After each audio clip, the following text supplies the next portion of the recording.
Le SOPK vient de changer de nom. Pourquoi? Parce que les chercheurs estimaient que l'ancien nom empêchait de comprendre correctement la maladie. Et le problème, c'est que ce n'est probablement pas un cas isolé.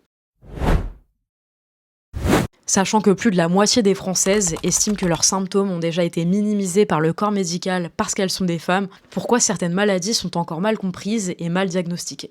Le syndrome des ovaires polykystiques a donc récemment été renommé parce que son nom était jugé trompeur. Il donnait l'impression que la maladie concernait uniquement les ovaires et la présence de kystes. Alors qu'en réalité, c'est une maladie hormonale et métabolique beaucoup plus large. Et ça montre quelque chose d'important, le nom d'une maladie n'est pas neutre. Ça influence la façon dont on la comprend et parfois la façon dont on la diagnostique. Parce que quand une maladie est mal comprise, elle est souvent diagnostiquée très tard. Par exemple, l'endométriose est connue depuis plus de 150 ans, mais encore aujourd'hui, il faut entre 7 et 10 ans pour la diagnostiquer. Ça veut dire des années d'errance médicale avec des symptômes parfois banalisés. Et ce n'est pas la seule condition de santé concernée. Plusieurs maladies qui touchent majoritairement les femmes sont connues pour être diagnostiquées tardivement. L'une des raisons, c'est que pendant longtemps, la médecine s'est construite avec des données principalement masculines. Les femmes ont été moins incluses dans les essais cliniques, notamment parce que leurs cycles hormonaux étaient considérés comme trop complexes à intégrer dans les études. Résultat, certaines maladies ont été définies à partir d'un modèle masculin. Et quand les symptômes sont différents chez les femmes, ils sont plus souvent mal interprétés.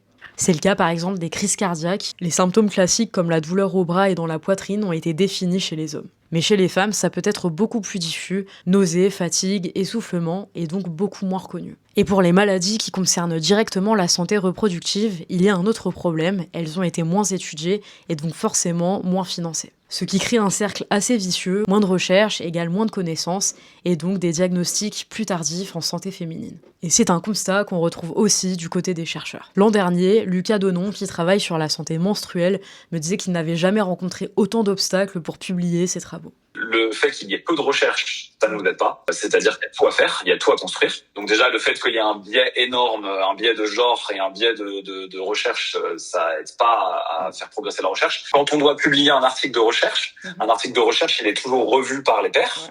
On a eu des questions, mais d'une précision extrême comparé à certains autres projets, notamment quand on nous pose des questions sur le fait que notre dispositif, la serviette hygiénique n'a pas été portée pendant 24 heures à 48 heures, donc on ne peut pas commenter sur la sécurité du dispositif.